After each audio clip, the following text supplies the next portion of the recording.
Thanks everybody for joining tonight. We're really excited to have a conversation like this, especially virtually. This is the first virtual event that Despite the Dark has done ever, which is exciting. But as some of you might know, we hosted a lot of in-person events, specifically group runs and self-defense sessions pre-COVID.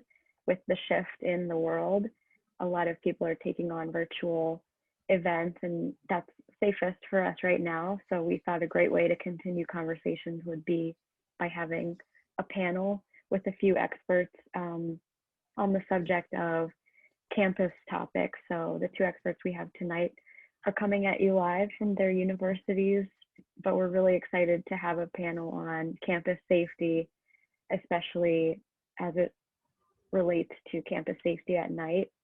For anyone who's not familiar, Despite the Dark is an organization that advocates for women's safety at night. We are a nonprofit in the state of Illinois, and we have established a few chapters and different events around the country. So we're really grateful to be able to connect with people beyond Chicago, where we were founded.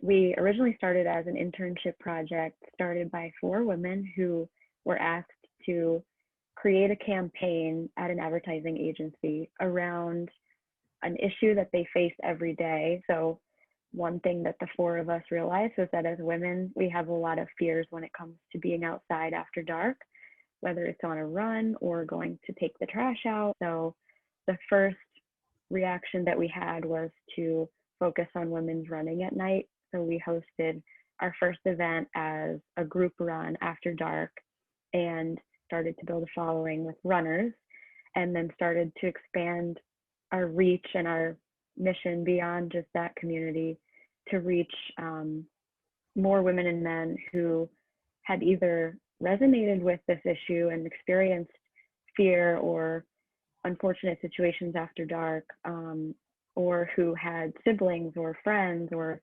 significant others who didn't really understand the issue from the same perspective. So we tapped into a lot of partners that express the same empowering and advocacy for women specifically. But as we started to host more events and have conversations, we realized that a lot of men want to be part of this conversation. So we know that this issue expands beyond just a man, woman, male, female situation. The outdoors are open to anybody, and it's on us to make sure that it's a safe and inclusive environment for everyone. But Despite the Dark really hones in on women's empowerment and having conversations that enable both men and women to see each other's sides and figure out ways to improve safety in their own communities. So specifically this month, we are focusing on education. We want to be able to educate our followers and anyone who's new on resources that exist that advocate for safety, specifically at night. And to tie it to a timely topic, it's back to school season. So that's why we chose to have a panel on campus safety, and so glad to have our 2 panelists here to talk through that. And I want to give a little introduction on each of our panelists. You'll see that Dr. Ada Cheng is here. She is our first panelist, the Education and Outreach Specialist for the Campus Advocacy Network at UIC. She also teaches as an adjunct professor at Dominican University. Besides her full-time position at UIC, she is a storyteller and a storytelling show producer, and her interests span academia, performance arts, and advocacy. And a little bit about the Advocacy Network is that it provides resources and services to enable students to learn and participate in efforts to end violence, address gender-based violence, and social justice. So she's coming at us with a lot of expertise, and we're really excited to hear more from her. Ada, if you want to give any more background about yourself, feel free. Hi, everybody. I'm very happy to be here. I think we'll have a conversation in a little bit. Awesome. And our second panelist is Natasha Green. She's the Engagement and Inclusion Officer at Iowa State University's Police Department. She has worked in the violence response world for 10 years, first as a domestic violence and sexual assault advocate, serving survivors, and later as a police officer with the Iowa State University Police Department. She is now their full-time engagement and inclusion officer, which she describes as her dream job as it allows her to address racial and gender equity within the criminal justice system. And a little bit more about Natasha: as someone who loves the outdoors, hiking, and occasionally enjoys running, topics around safety and limits placed on women are deeply personal to Natasha. So excited to have her share a little bit more about herself as well. I think you covered it all, Allie. I'm excited for our conversation. Awesome. So that's a little bit about your panelists tonight. We're really happy to have them here. And I think we can just head right into our conversation. So we will start with Dr. Ada. How does your department work towards a solution for safety, specifically on your campus? So Campus Advocacy Network, we have two divisions. One, we have Dr. Kelly Magina, who is our Assistant Director for Direct Services. So she provides advocacy, individual advocacy. And what I do education and outreach, particularly it's about educating students, staff, and faculty members here on campus. And so what I do is I create very different kinds of programming, for example, dialogue-centered workshops, storytelling circles, panel discussions. So using very different kind of programming to raise awareness about gender-based violence, and for students to have some understanding of the issues. A few things I want to mention based on our experiences working with students and staff. What we found is, for example, safety. We constantly remind students the safety on campus is connected to your safety at home, right? What happens to students at home and in their community and neighborhood have every bit of their safety on campus. So we don't divide what's happening on campus and what's happening outside of students' home. The other thing that we also constantly remind students, and this we will talk more, is that we tend to have this conception that the safety is that there is a stranger. The danger lies in the stranger, out in the dark, the alley, right? It's going to attack you out of the blue, right? Brute force. And what you are going to see on campus, that's not the type of danger that we are talking about. The safety oftentimes is your friends among you, your teaching assistants, your staff and faculty members. And we're talking about very different kinds of violence.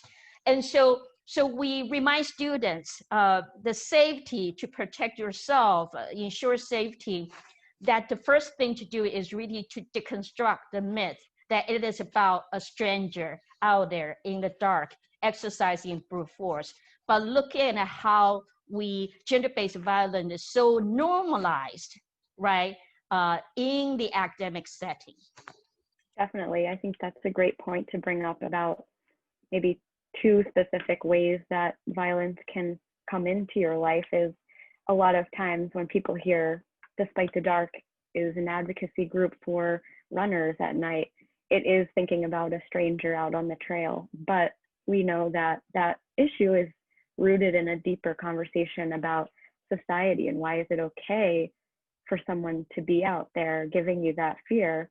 It might have a little bit to do with the norms that we have in society, which can also infiltrate interpersonal lives, where it is someone that you know and you're not a stranger with that is bringing in that violence. And I think there are some interesting stats around the amount of violence that is with someone familiar versus unfamiliar, which is a great point to bring up.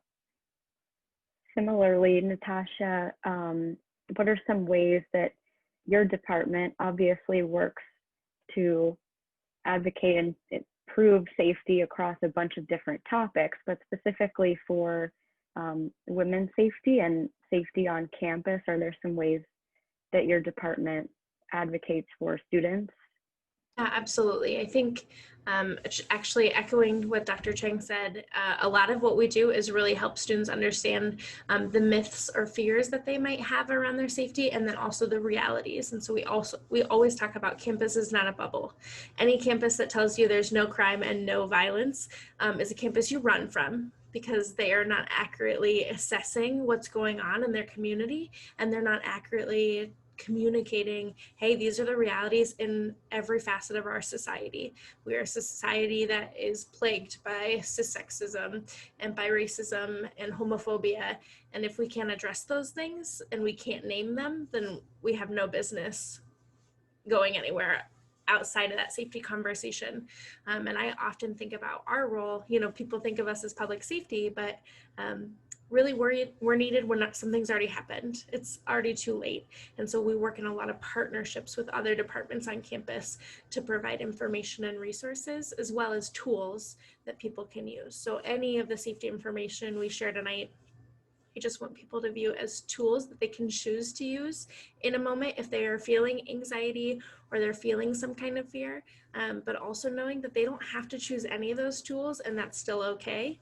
That's really the way our department operates. And so we've got some specific tools that we utilize frequently for students, but oftentimes really what I think does more good in the community is our collaborations on bystander intervention, on training our communities how to stop things before they escalate to physical violence. I could go on a tangent, so I'll stop. Oh, that's great. Thank you for the background, and excited to hear more about all the resources that you do have available and the tools that you did mention. One interesting point that came to mind, I think, Ada, we chatted about this previously a little bit, but the dynamic of the environment of your campus specifically, a lot of times people hear college campus and they think everybody's in a dorm, everybody's living near campus, walking around the quad, but some campuses are more commuter based, so people aren't coming and going from the actual site as much as other campuses might be. And for your campus specifically, how does that commuter dynamic affect how you might think about safety, or how your students voice their concerns, whether they're in the bubble of campus or whether they're coming in and out? It's very interesting in terms of it becomes, who has the who should bear the responsibility in protecting students' safety, right? And what's that border, right? What's that line that we're drawing there? I will give you one example. Yes, we're a commuter school in terms of a lot of students travel from using public transportation. Some of them have cars. Last year in November, December, we had a murder that took place at a garage that just at the border of the campus, which is just directly from the student center. And it took place after midnight. The students had to return home. It's very normal for students to study in the library, walk to, through the garage. Was harassed and accosted on the street, didn't want to deal with the person, and ended up being attacked and strangled and sexually assaulted. And her family found her the next day in the car. And so that raised the question about, when we think about campus, we're thinking about the trails, right? Leading from buildings to buildings, the elevators, the buildings. But what we see is that students are very aware what are the spots, the unsafe spots on campus. And the garage, right? The parking garage is a major part. And so there has been a lot of discussion in terms of what's the university's responsibility in ensuring that students are safe. And here's the really interesting things, that the students have the local knowledge in terms of what is safe and unsafe. They know how to navigate. They will tell you what to avoid, what not to avoid. This spot is not safe. You need to be careful walking from here to there. They have that knowledge. And so there was so that particular tragedy stir a lot of discussion in terms of whose responsibility it is to ensure students' safety, and how much needs to be done, right? Not just in terms of the buildings, but also parking garage or further than that. So that's a huge issue, and it entails very different kinds of measures and approaches from universities with students in the dorm. So it's very different. You're correct. And it's always good to keep in mind for especially students who are on campus, thinking about the different ways you think about your bubble. It might be a lot larger than you think, or it could be a lot smaller, and violence and unfortunate situations don't always happen in that bubble. They can happen elsewhere. So very important to think about where you are and your surroundings. But I also think it's great to mention, like, these students know where their spots are, and it's important for them to tell each other, especially for new students on campus who aren't as familiar with the area, you know, talking about what places are safe and what are not, and what can we do about making the unsafe spaces more safe? What is the problem in those spots? So a lot of great questions to raise internally there. On that subject, I know that a lot of conversations that we have with Despite the Dark is touches intersectionality. So different ways that safety can affect different people, or how different people think about safety. We all have our own description of what safety versus fear means for each of us, but that doesn't necessarily mean that it means the same thing for someone else. So Dr. Ada, what does safety mean to you, and what fears and issues might be present for different people that would be worth bringing up so that we all can kind of have different perspectives? So I'll give everyone an example of how it is so important to sort of connect gender and race, right? Sexuality and class analysis into when we think about safety. So I oftentimes heard a lot from, I like Asian, this is just an example, I like Asian women, right? For me personally. And that's a very racialized statement, right? Expression that I'm not being liked as who I am. I'm liked because I fit into the characteristics or stereotypes and assumptions of a particular group. And so that's why when we think about gender-based violence, it's not just violence against women, but also violence that tied to, for example, race, right? Particular racial groups. And because of that, then the solutions will be conceived very differently. So for example, if you think about our stereotypes or assumptions about women of different racial ethnic identities, that if you are not paying attention to intersectionality, it is easy to fall into the assumption who is an innocent victim, right? Who is a deserving and undeserving victim, that we will assume who is most likely to be the perpetrator, right? And so all these assumptions and stereotypes are going to play into, let's say on campus, how staff interact with student survivors. If in their own conceptions that the student, if in terms of they're seeing us, our assumptions, they're sexually promiscuous, right?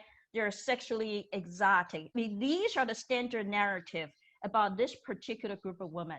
Then when they come to, they say, office to file a complaint, sometimes staff are going to have this question, right? Are you an innocent? Are you really a victim? Are you innocent, right? And so these are the things that it's very important for us to really pay attention to, our own bias, prejudice, and assumptions, and how we see who is deserving, undeserving victims, and who will be seen as the perpetrators. And that would affect the way that we treat and interact with students, how we adjudicate cases, how we work with them throughout the whole process. So it's important for us to take that understanding into our practice and examine our own practice and making sure that we don't bring our bias and prejudice into the way that we interact with students, interact with staff and faculty members. Definitely. Thank you for sharing more about what your department does specifically and how that's always top of mind for you all. That's so important. Similarly, Natasha, what are some ways that you see safety, or that you hear people expressing what safety means to them, and maybe what can we do to address safety concerns across a bunch of different identities? Yeah, absolutely. I think in addition to the ways in which our different identities can impact how we are read and treated as a victim or as a survivor, it's also important when we talk about safety tips. So this obviously comes up because I'm a cop. Oftentimes when we say, what would you do when we're doing like bystander intervention, for example, so teaching folks that aren't the victim, aren't the perpetrator, what would you do in a situation? We're trying to build up that skill. And we ask them, what could you do? It is very, very common for white cisgender folks to say, call the police. Like, we are just default answer. And it is very, very common for folks with differing identities, specifically for our Black and Indigenous communities, specifically for our students of color, to not have that on the list at all. And I think it's really important for us to realize what our identities are and how that might impact what we see as options. Not to say that those are bad options or good options, but to think about, okay, these are options for me because of who I am and how the world interacts with me. Are those the same options that this person has or this person has? And if not, taking that a step further, how can I increase their access to these options, but how can I also look past that? So I often challenge people, what resources do you have other than police, so that you're not escalating a situation for someone when police, quite honestly, in many communities aren't a safe option, which I know sounds weird coming from a cop, but that's the reality. So we have a lot of conversations about that when we're talking about safety tools, safety options, bystander intervention. And so I'd really encourage for all the participants too, when you're listing out the options you have, you know, whether that's even carrying something with you as a weapon. If those are options for you, it's also probably because you have a lot of privileged identities. That means you will be given the benefit of the doubt. And if those aren't options for you, it's probably because you know that that benefit of the doubt will not be afforded to you. So I think something that we do as a department is try to really tease that stuff out and work with it and try and make sure that we're not acting that way as a department, while also acknowledging those realities exist. I've got more thoughts, but I think that, again, Dr. Cheng covered most of it. This is just how I'm seeing it playing out in our department's response a lot of times. I want to, if I may, echo Natasha's point. You know, for a lot of BIPOC students, they don't distinguish gender-based violence from other forms of violence. And we have had this consistent conversation when we think about, even with a student who was murdered, calling the police, strengthening, you know, using security guards or police officers to strengthen the security, safety on campus. It's not something that students want to go for, right? Because for them, police, the law enforcement is actually a source of violence, not necessarily a solution to safety.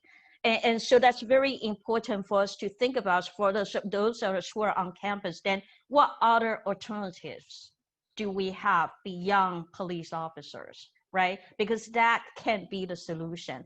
And so that's, you know, that's a lot of debate. And I want to echo what Natasha, and I think a lot of the universities are facing the same struggle, right? What if beyond law enforcement, what other measures can we adopt to protect students' safety?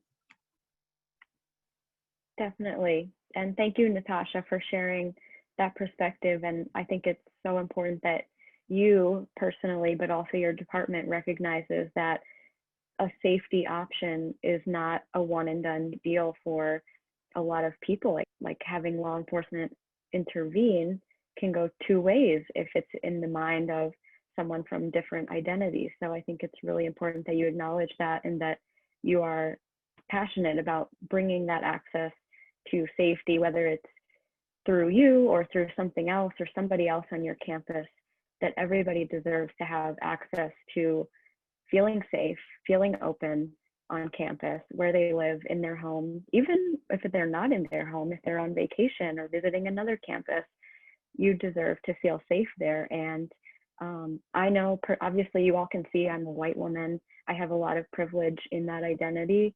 I have a lot of fears when I'm out at night, but I know that I can carry certain items or think about carrying certain items without fearing for my life. But I would also turn that on its head to speaking to any men out there that as a man, you have privileges that I don't. Maybe the way you think about safety is not as drastic as I do, or you have other fears while you're out there that I don't have. So I think it's important for Despite the Dark to bring people together to talk about those fears and, like Natasha said, help each other access the right tier and process of safety that works for us. And it doesn't mean that you all need to go out and tell each other how you feel, but being able to have conversations like this where you realize, oh, I have privileges or thoughts that other people don't. What can I do to help other people in my circle feel safe on campus? And we'll dive into this more later, but not only how can you help them feel safe, but how can you make the world a better place and change the norms that we have in society about making it okay to attack someone, because then that makes it our responsibility to protect ourselves, when really it's not our responsibility at all.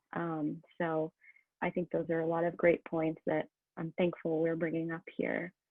On that note, I think we'll go back to Natasha for the next question, which is, what are some initiatives that you're aware of on campus? They don't need to be specific to your department, but just in general at your campus that improve safety specifically for women.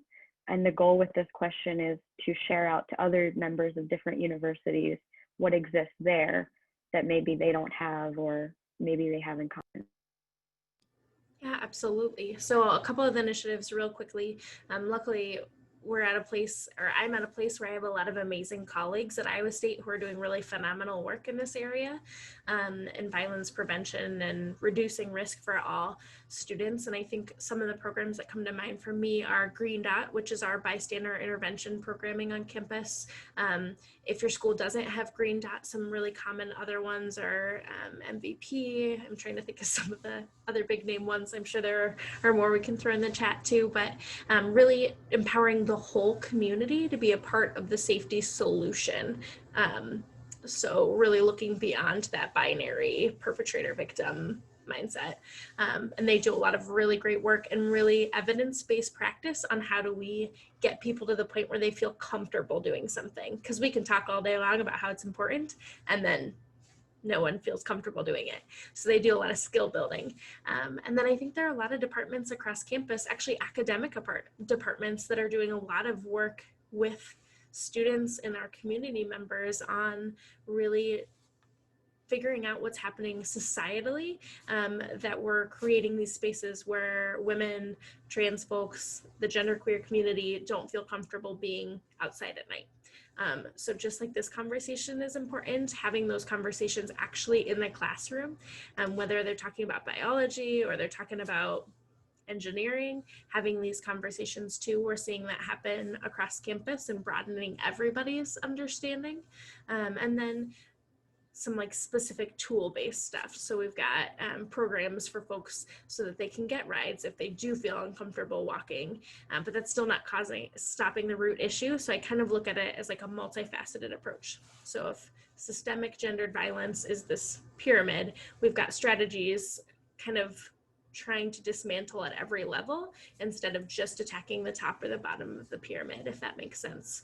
A couple of those more risk reduction-y strategies are the things like the Safe Ride program or ISU Guardian, which is an app where you can virtually get a walk home, and you can select a different contact every time so that it's a contact who won't judge you for whatever activity you're doing.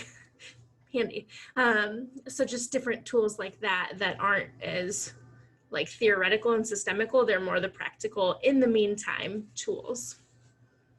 Oh, great. Yes, thank you for sharing so many right away. That's great to know what's going on over in your corner. Dr. Ada, how about on your campus? What are some initiatives that either in your department or beyond?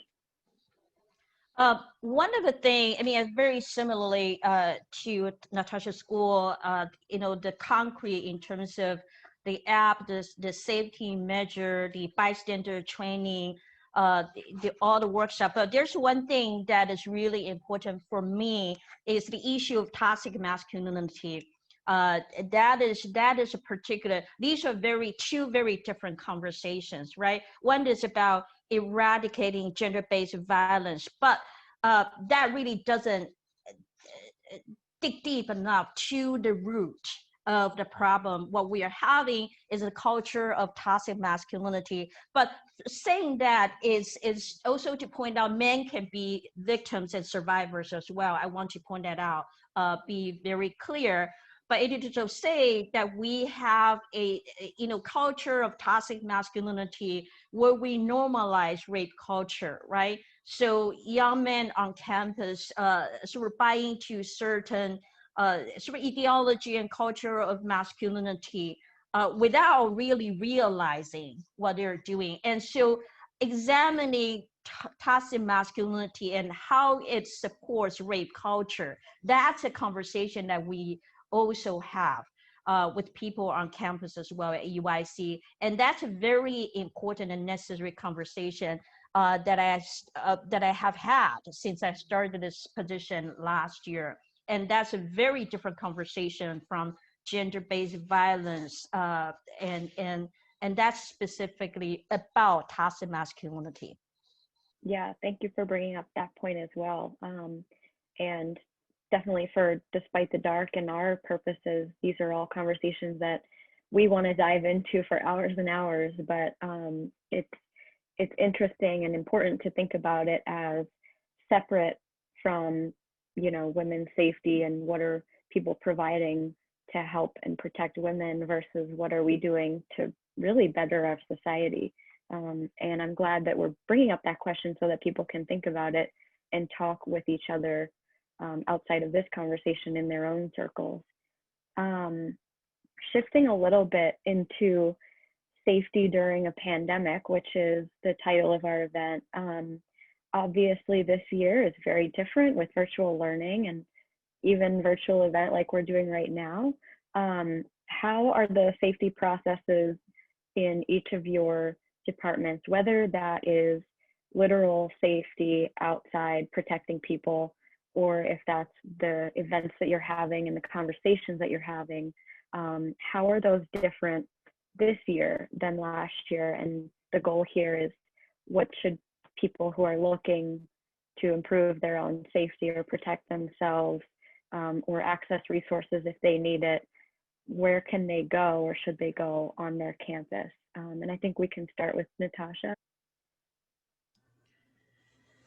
So one of the silver linings, if there are any to all of this, is that finally all the services that we said we couldn't do in a more virtual or accessible way, like it's pretty clear that that was bogus because we're figuring it out. So a lot of our services that before could only be accessed in person are becoming more accessible to different contact points. As I shared earlier, for those who were on the call by then, ISU is in person still with like virtual courses and hybrid courses and whatnot, but still in general on campus.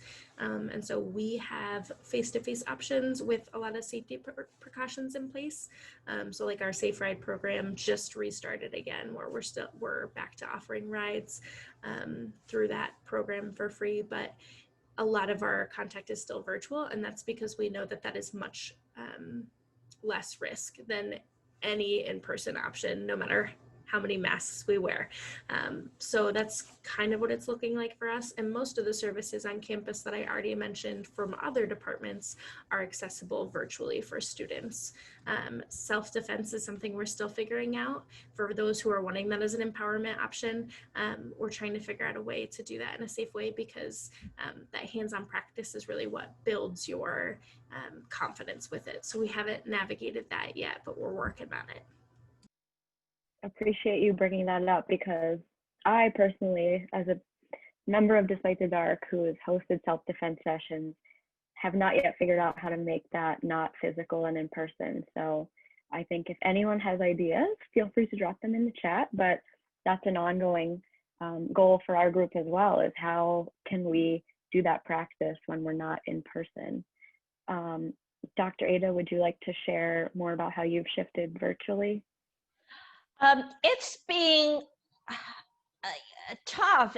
For example, Dr. Maginot in our office, she does advocacy. So she does, and she has been meeting some students, not a lot, some students in person. But there's, needs a lot of safety precautions. But most of our services have moved online. From the educational point of view, it is very, so the pros and cons. I mean, I see it as glass half full, glass half empty situation. That it is difficult to make connections with students, engaging conversations, right? Virtually, it is tough. It is tough. Although the virtual platform and online format does allow students to participate more freely in different, for more activities. But what I have tried to do, and this is students actually are hungry for connection, right? That they want to have a conversation, exactly because we are physically distant, but socially they want to engage. They are craving for connection. And so for me, it's really about, as an educator, how do I tap into that emotional component, right? How do I connect with students virtually? And I'll say this, for example, a conversation about toxic masculinity with fraternity sorority students in person for an hour and a half may not be an issue. It is very difficult to do virtually if I want to engage in conversation, right? And so what I need to do really is to find creative ways to really engage in students. And what I have come with using storytelling, right? As a way for students to explore their bias and prejudice, to engage in thoughtful conversation about how we can do better, right? Through examining our own differences, to exploring the assumptions that we make about other people. So I try to bring in creative methods. Storytelling is one, to really shift, right? If we used to engage people intellectually, now this virtual platform really forced me to, how do I engage with people at an emotional level? And so that it does entail me to do some thinking in terms of how I educate, in terms of how I present information, how do I pull, and now a lot of what I do is really about pulling people into build a community. How do we make this an intimate community about honesty and vulnerability? And so I really have to rethink how I educate, how I present workshops, how I present issues. So it's very challenging in that sense. That is so interesting. And thank you for all the work that you're doing to have those meaningful conversations as well. I wanted to shift to a question that I think, Natasha, you might have some tips here. I know we've talked a lot about in this conversation about not putting the responsibility on the victim or on a person who identifies a certain way, rather putting it on society. But we also do need to protect ourselves and work on being aware of our surroundings and what we're having on our body and around us. when we're out. So Natasha, what is some advice you would give, or some tools that you would recommend that maybe people don't know about or don't know how to use as well? So I think when we think about safety advice, one of the biggest things, and you actually already mentioned it, is being aware. And so this isn't just if you're personally going to be victimized, but if somebody else is needing assistance. And so we make this joke all the time on our campus of like, actually pay attention to what's going on around you. But our police cars actually have rumbler systems built into our emergency lights. And that's because people are so buried in their phones, and not just students. Let's be real. This is like all humans. But they're so buried in their phones that people weren't seeing or hearing our huge lights and sirens. And we literally have to like rumble the ground for people to notice. So I think our attention is pulled in so many different directions, and there's so many expectations on us that it can be easy to let those like kind of crowd into our general awareness that we all intrinsically know we should have. So giving yourself the space to be present in the moment can be a huge safety tool, and really help in a lot of different varieties. And then the other thing that I always talk about is the best weapons, if you ever have to use them, which hopefully you don't, but the best weapons are the ones that you have on you and that can't be taken from you. So that's your own body. And so I encourage people, when they're thinking about if they were to have to physically defend themselves, what tools they have on their own body. Smaller statured folks have really bony elbows. I am not a smaller statured folk. My elbows are not bony. So that's not number one for me. But knowing yourself and your body and being empowered to use it if you need to, because you deserve to get to be alive and be okay. And then the other thing I'd really like to point out, I guess, is trusting your own instincts, but knowing how your biases may play into things. And so we always tell people, we of course want you to call us, but we also want you to check yourself. And if the person you're calling on, you wouldn't call if they looked like you, then you got some work to do. But listening to that gut and honoring that can look at a lot of different ways. I think those are, probably the biggest two that I'll start with, I think. Yeah, thank you. And I saw that you dropped a note in the chat about mace and pepper spray, and I think that's a really good point that you brought up too. So shifting gears here to back to Dr. Ada, we have touched on this throughout the panel, but want to dive in while we have some time left about not shifting responsibility on the victim. I know a lot of media that we see from Despite the Dark, a lot of news coverage when there is an unfortunate story is, here are some ways to protect yourself when you're on a run. And personally, I get really annoyed with those media coverages because bringing pepper spray with me is not the issue. I've done that for years. I am a 5'1" short woman. I've been reading and educating myself on how to protect myself for years, and the issue isn't being solved. So I think we need to think more about how can we change society for the better, or have meaningful conversations that don't normalize having to do a roundup list of safety tools to carry on you. So Dr. Ada, what are some ways that we can all take action to think about and improve safety for each other, specifically college students, for each other, and improving this safety issue for men and women and anyone who identifies on the spectrum, etc. You point out something really important, and sometimes even educators, we kind of fall into, right, how do you stay safe, which is very different from preventing others from doing harm, right? Those are very different things, right? If people are going to do harm to you, injure you, this whole that we can't prevent that, even though we can try our best to be safe, right? To stay.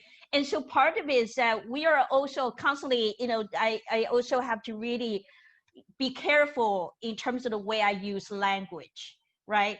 At some point that we will become in the situations where if we are not careful, we're using language that re-victimize or re-traumatize survivors. So that's something that you point out very correctly. You know, how do we really tease out, yes, there are things that can help us stay safe. On the other hand, there's no way that we can prevent people from doing harm if they want to do harm to us, right? That's one.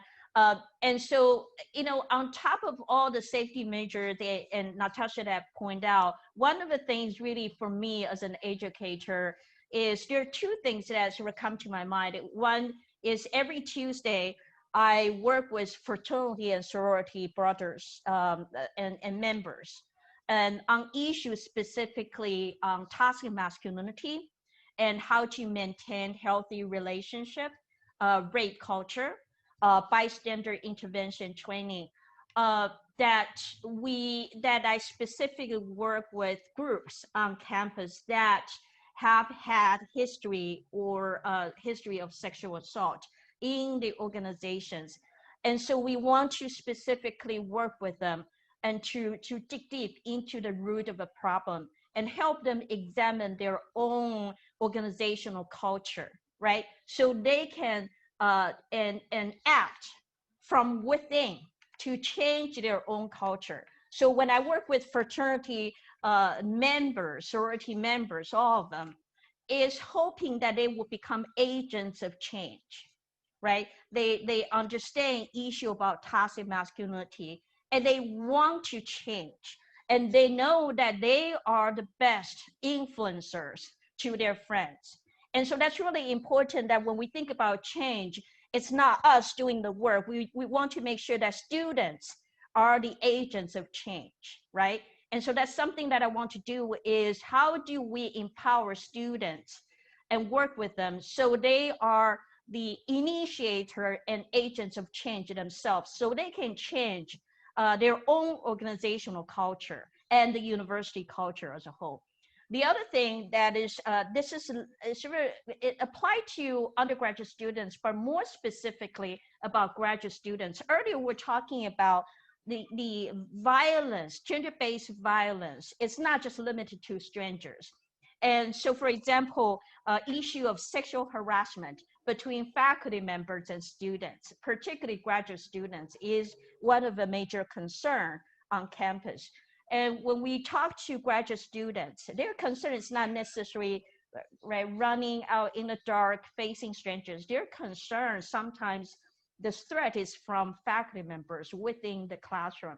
And sometimes the most difficult thing for them is to name, right? How do you even name when boundaries are violated, when boundaries are crossed? That's very puzzling. You know, how do they even do that? Their gut feeling, they say something is not right.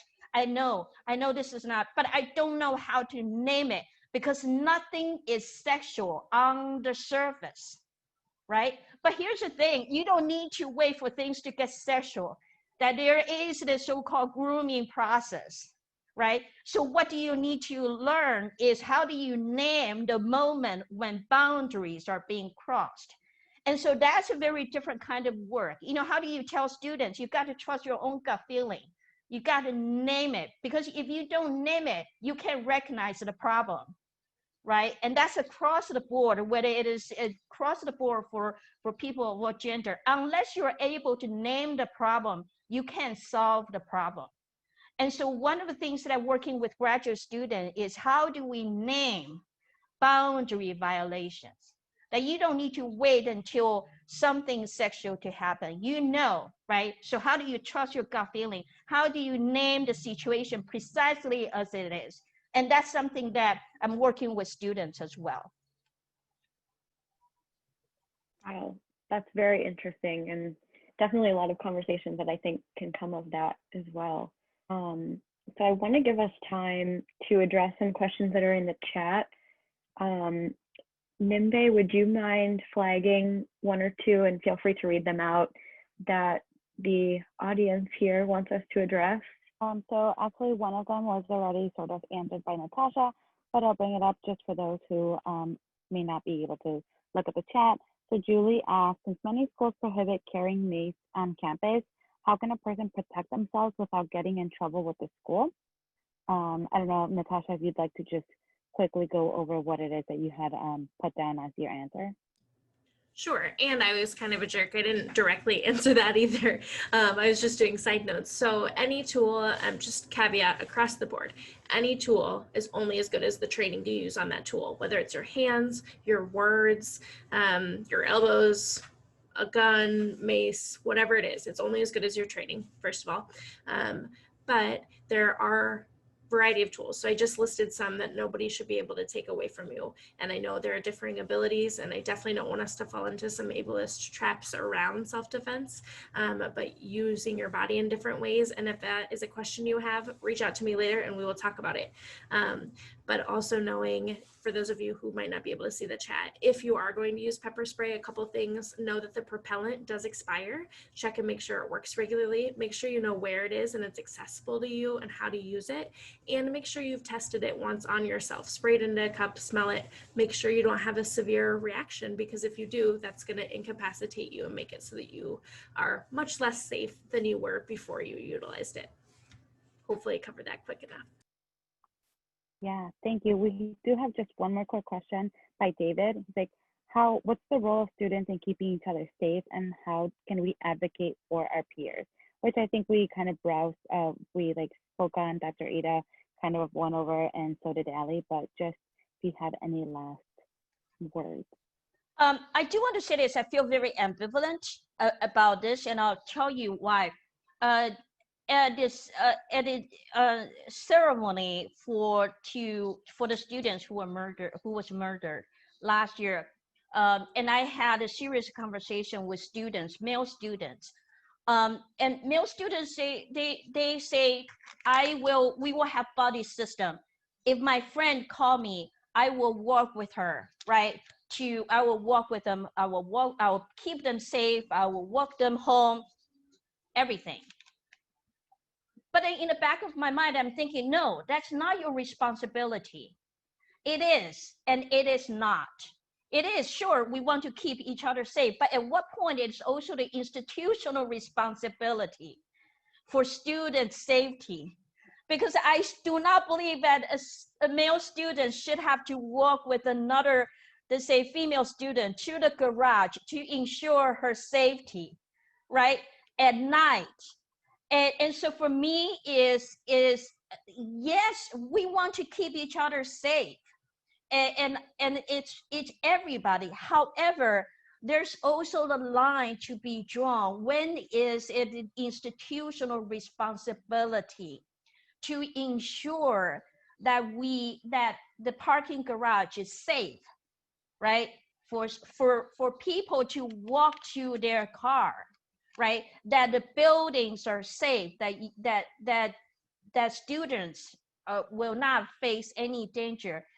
And that should be an institutional responsibility, right? And so I just want to sort of caution people that sure, we want to keep each other safe, but on the other hand, universities also have responsibility to ensure student safety. And who should be doing what? That's an issue that we need to engage in.